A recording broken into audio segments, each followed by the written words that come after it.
উৎসবমুখর পরিবেশেই ভোট হচ্ছে। পুরুষ এবং মহিলা উভয় ক্ষেত্রেই মোটামুটি ভোটাররা আসা শুরু করেছে এবং ভোট দিচ্ছে।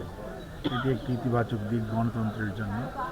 এবং আমি নিজে এবং আমার সহধর্মিণী উনি নিজেও ভোট দিয়েছেন। আর জয়ের ব্যাপারে যেটি বললেন, এখনই তো কমেন্ট করা ঠিক হবে না।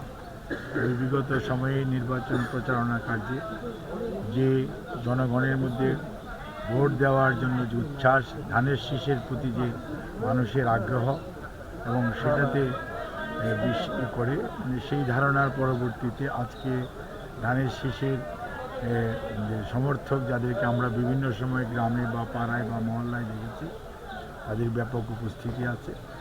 ইনশাআল্লাহ সময়ে গড়াতে গড়াতে যদি এইরকম সুষ্ঠু পরিবেশ অব্যাহত থাকে, তাহলে ইনশাআল্লাহ জনগণের সমর্থন নিয়ে, জনগণের ভালোবাসা নিয়ে দীর্ঘদিন পর ধানের শীষ হয়তো এই দিনাজপুর 6 থেকে জনগণকে সেবা করার জন্য যে রায়, জনগণের দীর্ঘ প্রতীক্ষিত আশা আকাঙ্ক্ষার প্রতিফলন, সেটা হয়তো ইনশাআল্লাহ।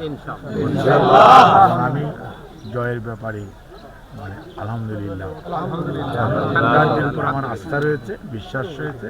সুষ্ঠু ভোট হলে 199টি কেন্দ্র, আপনি জানেন এটা একটা বিরাট বড় এলাকা, 4টা উপজেলা, 3টা পৌরসভা নিয়ে।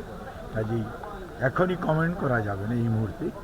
এখন পর্যন্ত যা ভোট হচ্ছে, আমরা যেটুকু খবর নিয়েছি মোটামুটি শান্তিপূর্ণভাবে ভোট হচ্ছে। 2-1 জায়গায় একটু শুরুতে কিছু কিছু একটু বিশৃঙ্খলা ছিল বা আছে, বাট সেটিও আমার মনে হয় সময়ের পরিক্রমায় দূর হয়ে যাবে। কারণ এবার জনগণ কিন্তু খুব সচেতন তাদের ভোটের ব্যাপারে, তাদের অধিকারের ব্যাপারে।